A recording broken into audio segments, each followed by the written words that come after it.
이제 알을 낳을 때가 되면은 바다에서 해변으로 다 올라온다고, 그죠? 이제 바다 거북이가 이제 해변으로 올라와 가지고는 그 해변에다가 땅을 이제 조금 이렇게 파는 겁니다. 그리고는 거기 이제 깔고 앉아서 알을 이제 막 낳는 거예요. 그리고 알을 다 낳고 나면은 바다 거북이는 그 알을 지키는 게 아니라 그 알을 이렇게 흙으로 모래를 다 이렇게 또 덮어주고는 마치 자기가 알을 낳았다는 것을 잊어버리기라도 한 듯이 그냥 뒤돌아서서 바다로 나가는 겁니다. 그리고는 그냥 바다로 나가서 돌아오질 않습니다. 그럼 이 모래에 묻힌 이 알들은 어떻게 되는가? 이제 8주가 지나면은 그 알을 깨고서 새끼 거북이들이 하나 둘씩 나오기 시작합니다. 이제 모래 속에서 나오는 거죠. 그 모래 속에서 나와서 아무리 둘러봐도 엄마 거북이는 없습니다. 그러면 어떻게 해야 되는가? 빨리 그 새끼손가락만한 내 발가락을 막 발을 휘저으면서 그 파도가 치는 바닷속으로 막 가게 됩니다. 그러면 주변은 어떠한가? 그냥 그거를 다 두고만 보고 있는가? 절대 그렇지 않고 갈매기 떼가 와서 맛있게 식사를 하려고 준비를 하고서 거기 떼지어 몰려오는 겁니다. 그래서 온통 그 해변은 이제 알이 부화할 때가 되면은 갈매기 떼로 득실득실 하게 됩니다. 그래서 새끼 거북이는 모래 속에서 나오자마자 죽느냐 사느냐의 갈림길에 놓입니다. 그래서 얼른 파도 속으로 들어가는 거북이는 살고, 그렇지 않은 거북이는 그냥 이제 천적의 먹잇감이 되는 것이죠. 그래서 1000개의 알이 부화하면 1000개의 알 중에 하나가 살아남는다고 합니다. 그러니까 얼마나 죽느냐 사느냐 그 갈림길에 놓여 있는 그런 것입니까? 근데 사람의 아기는 절대 그렇지 않습니다. 사람은 아기가 태어나면 이 아기는 걸을 수도 없고 할 줄 아는 게 우는 것밖에 없습니다. 열심히 웁니다. 그럼 엄마는 어떻게 합니까? 그 아기를 가슴에 품어다가 젖을 먹입니다. 그것뿐만이 아니라 온 식구들이 다 몰려와 가지고는 누구 닮았나, 얘는 도대체 어떻게 생겼나 하면서 다 와서 구경합니다.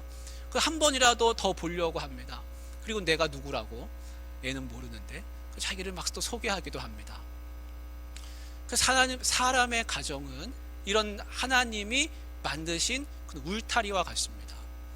자연에서는 그냥 자기 혼자 살아가게 하지만 하나님은 반드시 이 가정이라고 하는 울타리를 주셨습니다. 근데 이 가정이라고 하는 울타리는 어떻게 생깁니까? 사랑하는 남녀가 만나서 그 울타리를 만드는 겁니다. 보통 사람들은 자기가 이제 가정을 만들었다 이렇게 생각하고 이 가정은 내가 만든 가정이라 이렇게 생각합니다. 그러나 성경은 그렇게 가르치지 않습니다. 가정이라고 하는 것은 하나님이 일하시는 일터와 같습니다. 여러분, 아브라함하고 사라하고 만나가지고 자식을 낳고 믿음의 조상이 됐습니다. 그래서 가정이라고 하는 이 울타리를 통해서 하나님은 믿음의 자손들을 만들어 가셨습니다. 지금 우리까지 여기까지 왔습니다. 그뿐만이 아니라 야곱의 가정을 통해서 이스라엘 12지파를 만들어서 하나님 백성을 만들었습니다. 여러분, 예수님은 어떻습니까? 아기 예수님은 요셉하고 마리아라고 하는 그 가정이 있었습니다. 울타리가 있었습니다. 그래서 가정이라고 하는 울타리가 없으면 하나님이 하나님 백성을 만드실 수도 없고 이스라엘 12지파 만들 수도 없고 예수님, 아기 예수가 자라나게 할 수 있는 그런 환경도 만들 수가 없습니다. 그래서 가정이라고 하는 것은 하나님이 일하시는 장입니다. 일터입니다. 하나님 거기에서 일하십니다. 근데 사람은 어리석게도 가정이 이건 내가 만든 가정이야 그렇게 생각하고서는 이 가정을 자기가 마음대로 할 수 있다고 생각할 때가 많이 있습니다. 그러나 절대 그렇지 않고 이 가정은 내 거가 아니라 누구 겁니까? 하나님께 속해 있다라는 것을 늘 인정하고 시작을 해야 다른 것이 넘어지는 것이 없게 됩니다. 그렇다고 해서 이 가정이 또 늘 행복한 건 아닙니다. 로렌이라고 하는 여자하고 제임스하고 서로 만나게 됐습니다. 그 중간에 중매를 한 사람이 톰이에요. 근데 이제 로렌이 결혼한 지 한 8개월쯤 돼가지고 톰한테 가서 하소연을 했습니다. 무슨 하소연을 했는가? 결혼하기 전에는 제임스가 그렇게 착하고 자기 말을 잘 듣고 또 자기를 그렇게 사랑하고 아껴줬는데 결혼한 지 1년도 채 안 돼가지고 자기한테 너무 무심하고 소홀하다는 겁니다. 그래서 톰한테 가서 그 소개해준 톰한테 막 하소연을 했습니다. 한 번은 이랬다고 그럽니다. 로렌이 제임스한테, 남편한테, 당신 변했어, 막 그런 얘기를 하니까 제임스가 그랬답니다. 이봐 로렌, 잡은 물고기한테는 먹이를 주지 않는 법이라고 그랬다는 거예요. 그래가지고 이 이야기를 톰한테 가서 했습니다. 톰이 나중에 제임스를 만났습니다. 그 제임스가 이제 톰이 제임스한테 충고를 했습니다. 일침을 가했습니다. 이봐 제임스, 잡은 물고기한테 먹이를 주지 않으면 굶어 죽는다네, 그랬답니다. 여러분, 부부 사이라고 해가지고 이 사람은 내 잡은 물고기다 라고 취급하면 그 사람 굶어 죽을 수도 있습니다. 그런데 한번 낚시할 때를 한번 생각해 보십시오. 여러분, 낚시할 때 어떤 마음으로 낚시하십니까? 정말 이 물고기가 간절하게 잡혔으면 좋겠다, 이 물고기가 꼭 나한테 왔으면 좋겠다. 그 낚시할 때의 심정은 아주 간절합니다. 한 마리도 못 잡고 있을 때 한 마리만이라도 잡았으면 좋겠다, 이런 생각을 하게 됩니다. 여러분, 그런데 결혼하고 나서 그 낚시할 때의 그 간절함을 잊어버리고 낚시할 때는 그 사람을 처음에 만날 때는 이 사람이 꼭 내 사람 되면 좋겠다, 이 사람하고 평생 살면 소원이 없겠다, 별의별 생각을 다 하고 이 사람만 있으면 나는 다 소원 성취한다, 이런 생각까지 했던 사람이 그 사람을 이제 내 사람 만들고 나서는 한다는 생각이 먹이를 주지 않아도 된다 라는 잡을 물고기라는 생각을 어리석게 한다는 겁니다. 하나님은요, 그런 가정을 기뻐하지 않으십니다. 우리 중에는 낚시하는 마음으로 다 부부 사이에 그렇게 살아가시기를 바랍니다. 서로 끌리는 남녀가 만나서 사랑에 빠지면은 머리에, 뇌에서, 여러분 들어보셨죠? 도파민이라고 하는 그 신경 전달 물질이 나온다 그럽니다. 근데 이 도파민이 나오면 이 도파민의 그 강도가 마치 마약을 했을 때 얻는 그 물질하고 거의 비슷하다 그럽니다. 마약할 때도 도파민이 나온다 그러죠. 그래서 도파민이 뇌에서 나오기 시작하면은 눈에는 콩깍지가 씌어지고 앞에 잘 보이는 것도 없고 그 사람밖에 생각이 안 나고 내가 모든 걸 다 해줘도 아깝지 않고 정말 그 사람한테 내 모든 걸 다 헌신하겠다, 이런 생각을 하면서 행복해야 한답니다. 그렇죠, 여러분? 다 그런 경험을 하신 거죠? 너그러워지고 배려심도 많아지고 열정도 생깁니다. 이 사람하고 평생 살 수 있다고 믿습니다. 이삭과 리브가도 뇌에서 도파민이 나왔습니다. 오늘 말씀해 보면 이삭이 날이 저물 때 들에 나가서 이제 묵상을 하면서 저 멀리 눈을 들어 보니까 낙타떼가 옵니다. 누가 오고 있습니까? 리브가가 저 하란에서부터 그 종을 따라서 신부가 되려고 이제 이삭의 집으로 오고 있는 거죠. 그러니까 저 멀리서 보고 있는데 얼마나 간절하게 신부를 원했으면 해질녘에 들에 나가서 배회를 했겠습니까? 우리말 성경에는 그가 묵상했다 이렇게 되어 있습니다. 들에 나가서 해질녘에 묵상하면서 하나님, 내게 좋은 신부감을 주십시오, 결혼할 수 있게 해주십시오, 이렇게 간절한 기도를 했습니다. 리브가는 어떻습니까? 리브가는 저 반대편에서 오는데 종한테 저기 저 배회하면서 우리를 마중 오는 사람이 누구냐? 내 주인입니다. 그랬더니 리브가가 얼른 너울을 가져다 얼굴에 덮어쓰면서 자기 얼굴을 이렇게 가립니다. 결혼할 사람이니까, 신부니까 그렇게 한 거죠. 그래서 마음이 막 콩닥콩닥 뛰고 둘 사이에 도파민이 나와가지고 보자마자 결혼을 하게 됐습니다. 그래서 오늘 말씀에 보면 리브가를 이삭이 자기 장막으로 인도해서 서로 사랑하고 부부가 됐다, 이렇게 말씀하고 있습니다. 여러분, 세월이 흘렀습니다. 이삭이 리브가를 잡은 물고기 취급했을까요? 아니면 낚시하는 마음으로 간절하게 사모하고 있을까요? 뇌에서 도파민이 계속 나왔을까요? 아니면 어떻게 됐을까요? 뇌에서 이 신경 전달 물질 도파민이 나오는 게 아니라 신경 쓸 일이 너무 많아졌습니다. 무슨 일이 생겼냐면 둘 사이에 애가 안 생기는 겁니다.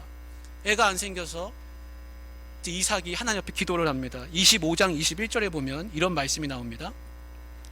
이삭이 그의 아내가 임신하지 못하므로 그를 위하여 여호와께 간구하매, 그런 말씀이 나옵니다. 그러니까 애가 안 생기니까 남편 이삭이 자기 아내를 위해서 얼마나 간절하게 기도했는지 모릅니다. 하나님, 우리 사이에 애 하나만 좀 허락해 주십시오. 애만 낳게 해 주십시오. 제가 정말 행복하게 잘 살겠습니다. 잘 키우겠습니다. 리브가 사랑하겠습니다. 간절하게 기도했습니다. 하나님이 그 간구를 들으셨으므로 그의 아내 리브가가 임신하였더니, 그래서 기도해서 낳은 아들입니다. 기도해서 임신했습니다. 그 다음 어떻게 됐을까요? 이 불임의 문제가 풀리고 가정이 행복해질 줄 알았습니다. 근데 무슨 문제가 생기냐면, 임신을 했는데 알고 보니까 태중에 쌍둥이가 들어선 겁니다. 근데 이 쌍둥이가 얼마나 싸우는지 모릅니다. 그 리브가가 이제는 고민에 쌓이게 됐습니다. 리브가가 하나님 앞에 기도합니다. 하나님, 25장 22절이에요. 그 아들들이 그의 태 속에서 서로 싸우는지라 그가 이르되 이럴 경우에는 내가 어찌할꼬 하고 가서 여호와께 묻자온대. 이 자녀들이 너무 뱃속에서부터 사이가 안 좋고 싸우고 하니까 이제는 문제가 다 풀리고 그렇게 간구하는 불임의 문제가 해결됐는데 기쁜 게 아니라 또 다른 문제가 생겼다는 겁니다. 여러분, 우리 가정이 대체로 다 이와 비슷합니다. 내가 뭐 하나 문제가 풀릴 줄 알고 기도해가지고 기도응답 받았는데 그 기도응답 받음으로 모든 문제가 다 해결되는가? 절대 그렇지 않고 그걸로 인해서 또 다른 문제가 생겨나기를 시작합니다. 여러분, 애를 대학에 보냈습니다. 대학 입시 끝나면 잘 될 줄 알았는데 대학 등록금을 또 대줘야 됩니다. 대학 등록금 대가지고 졸업시켰더니 다 끝날 줄 알았는데 또 취업시켜줘야 됩니다. 취업 끝나면 다 되는 줄 알았는데 결혼도 또 성사가 돼야 됩니다. 그럼 결혼되면 다 되는가? 그게 아니고 애 낳고 사는 게 이제 문제입니다. 내가 돈 벌 때에는 돈만 벌리면 다 행복할 줄 알았는데 돈 벌리고 나면 건강이 이상이 옵니다. 그래서 우리가 사는 모습은 문제가 하나 풀리면 해결되는 게 아니라 문제가 하나 풀려도 또 다른 문제가 내 앞에 기다리고 있다는 겁니다. 그래서 문제만 보면은 행복할 겨를이 없습니다. 뭘 보고 살아야 됩니까? 하나님 보고 살 때 행복해지는 겁니다. 아, 이 문제 해결되면 난 행복할 거다. 여러분, 절대 그렇지 않고 또 다른 문제가, 또 다음 숙제, 다음 문제가 그 다음 기다리고 있다는 겁니다. 드디어 쌍둥이가 태어났습니다. 리브가와 이삭은 눈에 콩깍지가 다 벗겨지고 육아하느라고 이제 너무 힘들어집니다. 두 아들이 얼마나 서로 다른지, 하나는 곱상하게 생겼고 하나는 울그락불그락하고 얼굴도 붉고 또 사냥을 좋아하고 힘이 세고 털이 많고 그런 아들이 됐습니다. 그래서 야곱은 집에서 장막을 지키는 아들이 되고 큰아들 에서는 밖에 나가서 사냥하는 아들이 됐습니다. 아버지는 당연히 씩씩하고 사냥 잘해오는 남자다운 에서를 많이 좋아합니다. 어머니 리브가는 장막에서 자기 일을 도와주는 야곱을 많이 사랑하게 됐습니다. 근데 언제부턴가 이 아내 리브가 마음속에 그런 마음이 생겼습니다. 아니, 어차피 쌍둥이인데 내 마음에 쏙 들고 내 얘기도 잘 들어주는 야곱이 장자가 되면 좋겠다. 장자의 권리를 야곱이 받으면 좋겠다. 이런 생각을 하게 됐습니다. 아버지 남편 이삭은 눈이 어둡고 아파서 누워 있는데 이제는 어떻게 될지 모르니까 누군가한테 장자의 권리를 물려줘야 되는데 그 얘기를 듣고서 리브가가 야곱을 마치 에서인 양 다 꾸며가지고 이런 계략을 펴가지고 에서인 양 하면서 야곱을 이삭한테 들여보냈습니다. 이삭은 그가 에서인 줄 알고 그만 야곱한테 장자의 권리를 다 넘겨주고 축복을 해줬습니다. 에서가 돌아왔습니다. 야곱 이놈 가만히 안 두겠다. 내가 없애버리겠다. 온갖 욕을 다 하면서 잡아 죽이려고 합니다. 야곱은 그게 무서워서 도망갔습니다. 여러분, 이 리브가와 이삭의 가정이 왜 이 지경이 됐습니까? 왜 이렇게 됐습니까? 여러분, 둘이 처음 만난 그때를 한번 생각해 보십시오. 둘이서 처음 봤을 때는 서로 부끄러워서 얼굴을 가리고 이삭은 밖에 나가서 신부를 위해서 기도하고 누가 신부가 되나 그렇게 서로 좋아하면서 위로를 받고 그랬는데 왜 이렇게 됐습니까? 여러분, 세월이 그렇게 만들었습니까? 아니면 뭐 도파민이 잘못 나왔습니까? 아니면 육아하느라고 힘들어가지고 쌍둥이 때문에 그렇게 됐습니까? 여러분, 우리가 이 리삭과 리브가의 이야기를 성경에서 읽다 보면 여러분이 한 가지 이상한 것을 발견할 수가 있습니다. 뭐가 이상하냐면 이 성경에는 이삭과 리브가는 사건이 많은데 둘 사이에 대화가 없습니다. 둘 사이에 주고받는 말이 없습니다. 그리고 마치 어떻게 하느냐, 대리소통을 합니다. 대리소통은 이런 거잖아요. 아빠가 남편이 애한테 야, 엄마한테 양말 어딨냐고 물어봐라. 그러면 애가 엄마한테 와가지고 아빠가 양말 어딨냐, 그 옷장 어디에 있다 그래라. 그럼 애가 또 가서 엄마가 여기 어디 있대. 그럼 아빠가 그러죠. 야, 못 찾겠다 그래라. 그럼 애가 가서 아빠가 못 찾겠대 이럽니다. 그리고 밥 먹을 때가 되면 엄마는 어떻게 합니까? 야, 아빠한테 가서 식사하시라 그래라. 서로 대화를 안 하고 계속해서 애를 가지고 대리소통을 합니다. 부부가 싸우면 보통 이렇게 많이 하죠. 근데 이 이삭과 리브가가 바로 이와 같이 합니다. 둘이 말이 없고요, 사건은 많이 일어납니다. 그리고 이삭과 리브가가 서로 자기가 원하는 게 있습니다. 나는 야곱이 장자가 되면 좋겠다. 나는 에서가 장자가 되면 좋겠다. 근데 여기에 대해서 둘이 나누는 이야기가 하나 없습니다. 여러분, 동물의 왕국 많이 보셨죠? 예전에 동물의 왕국에 보면 동물은 어떻게 대화를 하는가. 동물들은 코를 비벼줍니다. 동물은 서로 얼굴을 보면서 모양새를 막 따라합니다. 앞에 와가지고 깃털을 막 자랑합니다. 뒤에 와서는 털을 막 어루만지면서 등을 긁어주면서 벌레를 잡아줍니다. 또 벌레를 막 먹습니다. 서로 얼굴을 막 쓰다듬어 줍니다. 서로 막 울음소리를 냅니다. 여러분, 이런 소통을 이제 비언어적인 의사소통이라 그럽니다. 가정에서는요, 서로 말을 많이 해서 의사소통을 하는 경우도 있지만 대체로는 비언어적인 의사소통을 더 많이 합니다. 밥을 먹고 접시를 가져다가 설거지통에 넣는 것, 그거는 내가 아내를 배려하고 있다는 뜻입니다. 지나가다가 아내의 어깨에다가 손을 살짝 얹어주는 것, 그거는 아내를 격려하는 겁니다. 지나가면서 아내의 눈빛을 쳐다보는 것, 저 사람이 왜 쳐다보나, 나를 사랑하는구나. 아무 말은 않지만 서로 오고 가는 게 있습니다. 말할 때 눈을 보는 거, 웃어주는 거, 박수치는 거, 깊은 말은 아니지만 다 소통하는 겁니다. 내가 만약에 따뜻한 말 한마디 하는 게 너무 약하다, 나는 무슨 말을 남편한테 아내한테 해야 될지 잘 모르겠다, 그러면 동물의 왕국을 많이 따라 하시기 바랍니다. 뒤에 가서 등을 살며시 쓰다듬어 주는 거, 그거 좋은 의사소통이라 할 수 있습니다. 아내가 한숨을 쉽니다. 그럼 남편이 어떻게 됩니까? 아내가 한숨을 쉬었습니다. 그럼 남편이 당신 무슨 일 있어? 얼른 물어봐야 됩니다. 근데 한숨을 쉬었는데 그냥 지나칩니다. 그럼 아내가 무슨 생각합니까? 말이 안 되는구나, 말할 사람이 없구나, 이런 생각을 하게 됩니다. 남편이 귀가합니다. 아내가 전화를 통화 중입니다. 남편이 문을 열고 들어왔어요. 근데 아내가 거실에서 전화 통화를 하고 있습니다. 여러분, 어떻게 해야 됩니까? 빨리 전화를 끊지는 못해도 남편을 향해서 손을 흔들어 줘야 됩니다. 왔어? 그리고 눈짓으로 이렇게 살며시 웃어야 됩니다. 근데 남편이 들어와도 그냥 계속 전화 통화하고 있으면 안 됩니다. 가트맨 부부치료로 유명한 최성애 박사가 쓴 그 행복 수업에 나오는 이야기입니다. 아내가 저 꽃 정말 예쁘다, 나도 정원이 있는 집에서 살고 싶다 그랬답니다. 남편이, 여러분 죄송합니다, 정원 같은 소리 하지 말고 지금 있는 집 청소나 잘해. 여러분, 그러면 밥 얻어 먹겠습니까? 그렇게 하면 안 됩니다. 남편이 배고프다, 뭐 좀 먹을 거 없어 하면서 냉장고를 딱 열었습니다. 근데 옆에 있던 아내가 그 옆에 있던 애한테 너 숙제 다 했어? 그러는 겁니다. 여러분, 사이가 좋아지겠습니까? 다가가는 대화는 이런 겁니다. 아내, 요즘 벚꽃이 한창이래. 남편, 맞아, 요즘 벚꽃이 참 예쁘더라. 아내, 벚꽃 구경한 지 참 오래네. 남편, 그럼 우리 오랜만에 벚꽃 구경 갈까? 꽃 지기 전에 한번 가서 보고 오자.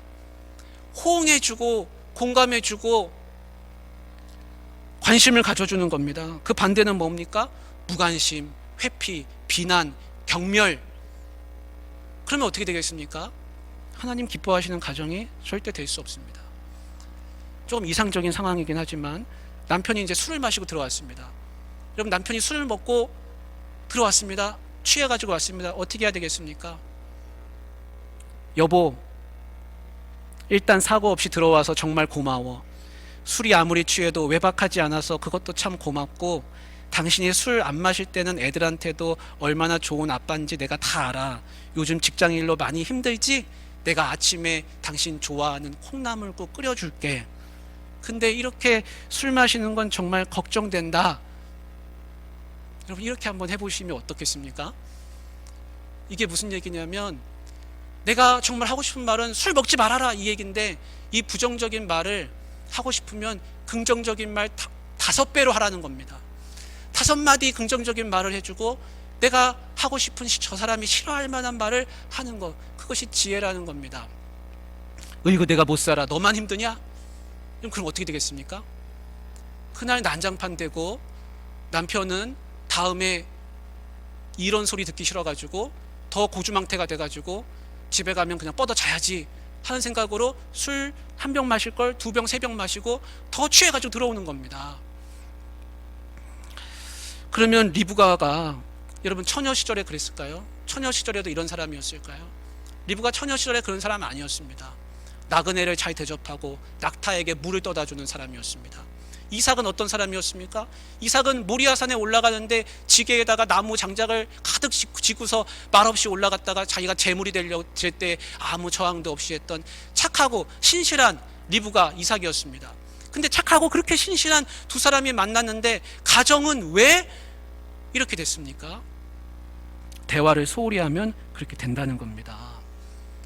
어떤 분들은요, 리브가를 욕하는 분들이 많이 있습니다.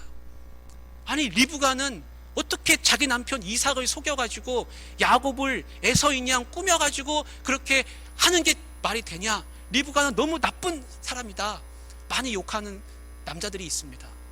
근데 리브가는요, 사연이 있습니다. 사연. 그 사연이 뭐냐면 우리가 27장 46절에 읽은 겁니다. 유일하게 리브가하고 이삭하고 서로 대화하는 구절이 딱 한 절 나오는데 그게 27장의 46절입니다. 같이 한번 읽어볼까요? 리브가가 이삭에게 이르되 내가 햇사람의 딸들로 말미암아 내 삶이 싫어졌거늘. 이게 누구냐면, 햇사람의 딸들이 누구냐면 에서의 부인들입니다. 자기 아들 에서가 가나안 여자들을 부인으로 맞이했어요. 리브가는 어디 사람입니까? 리브가는 하란 사람이에요. 근데 며느리들이 타 지역 사람들이 들어온 겁니다. 말이 안 통해요. 공감 가는 게 하나 없습니다. 교감이 안 됩니다. 며느리가 들어왔으면 기쁘고 즐거워야 되는데 하나 즐겁지가 않습니다. 그래서 하는 말이, 야곱이 만일 이 땅의 딸들 곧 그들과 같은 햇사람의 딸들 중에서 아내를 맞이하면 내 삶이 내게 무슨 재미가 있으리까? 리브가가 솔직하게 말하는 겁니다. 나 사는 게 너무 싫다, 재미없다. 여러분, 리브가는요 거의 우울증에 빠지기 직전이거나 빠졌을 가능성이 많습니다. 며느리가 들어왔는데 말이 안 통해요. 자기 아들 에서는 그 말 안 통하는 여인들만 끼고 돕니다. 그러니까 누구를 좋아하겠습니까? 아직 장가 안 간 야곱이 그렇게 좋은 거죠. 자기 남편 이삭은 하나 말이 통하지 않습니다. 그래서 하는 말이 내 삶이 싫어졌다는 겁니다. 내 삶이 무슨 재미가 있겠느냐라고 말하고 있습니다. 여러분, 왜 이렇게 됐습니까? 왜 이렇게 재미없고 왜 이렇게 삶이 싫어졌습니까? 다른 게 아닙니다. 돈이 없어서 그랬습니까? 이삭이요 100배의 결실을 거둔 사람이에요. 돈 많습니다. 이삭과 리브가가 신앙이 없습니까? 신앙 있습니다. 하나님 잘 믿습니다. 아들이 없습니까? 쌍둥이 둘이나 있습니다. 근데 왜 삶이 싫어졌습니까? 왜 사는 게 재미없습니까? 남편 이삭이 하나 도와주지 않고 챙겨주지 않고 말이 안 통하고, 집에 들어온 여인들은 자기하고 또 말이 안 통하고, 큰아들 에서는 다른 여인들하고 놀고, 의지할 사람은 야곱밖에 없습니다. 그러니까 야곱이 좀 장자가 되면 좋겠다. 여러분, 그런 마음 먹지 않겠습니까? 의지할 사람은 야곱밖에 없는 거예요. 여러분 집에서 아내가 이야기하는데 TV 보고 있는 남편분 있습니까? 아내가 차려준 밥상을 대하면서 맛있다 소리 3번 안고 드시는 분 있습니까? 남편이 집에 들어오는데 반갑게 맞이하지 않는 아내가 있습니까? 남편이 회사에서 있었던 힘든 일을 얘기하는데 같이 상사 욕 안 하는 분 있습니까? 빨리 바꾸셔서 아내와 15분 이상 하루에 무조건 대화하시고 밥은 식사하기 전에 맛있다고 먼저 말씀하십시오. 맛있다 맛있다, 왜 먹지도 않고 맛있다 그러냐? 아니 보나마나 맛있어. 이렇게 대답을 하셔야 됩니다. 아내분은 남편이 들어오면 어떻게 됩니까? 막 눈웃음을 막 쳐야 됩니다. 막 눈웃음을 막 쳐야 됩니다. 그리고 무조건 남편 편들면서 당신은 최고야, 당신 없이 못 살아, 막 기운을 푹 돋아줘야 됩니다. 아내랑 15분 이상 대화해야 하는 이유는 다 아시죠? 15분 들어야 마지막에 결론 조금 있습니다. 근데 중간에 충고한다든지 조언하고 무슨 내가 솔루션을 주겠다, 해결책을 주겠다, 그러면 아내가 대화 끝나면 뭐라고 하는지 아십니까? 당신이랑 얘기하면 가슴이 답답해. 그러고 방에 들어가서 전화합니다. 여러분 그렇게 하시면 안 됩니다. 이 얘기만 하겠습니다. 영국에서 부모가 아기 앞에서 언성을 높였더니 그 아기가 소변에서 호르몬이, 스트레스 호르몬이 엄청나게 과다 분비가 됐다 그럽니다. 오늘 어린이 주일인데 여러분 자녀들 앞에서 사랑하는 부부 되시길 바랍니다. 대화를 많이 하시고 포옹도 하시고 사랑도 고백하시고 애들이 왜 저러냐고 그래도 상관없이 그렇게 서로 사랑하는 가정 이루시면 어린 자녀들도 다 잘 자라고 하나님 앞에서 쓰임받는 귀한 자녀들 되고, 그리고 이 야곱과 리브가가 반전은 뭐냐면 이렇게 불화하는 가정인데 이들도 믿음의 조상 됐다는 겁니다. 하나님은 가정을 포기하지 않으세요. 근데 내가 왜 가정을 포기합니까? 우리 가정은 안 돼, 우리 가정은 대화가 안 돼, 우리 가정은 집에 들어가야 재미가 없어. 절대 그러시면 안 되고 하나님도 포기하지 않는 가정, 내 가정이라 생각하시고 가정 가운데서 많이 대화하시고 사랑하시기를 주님의 이름으로 축복합니다. 하나님 아버지,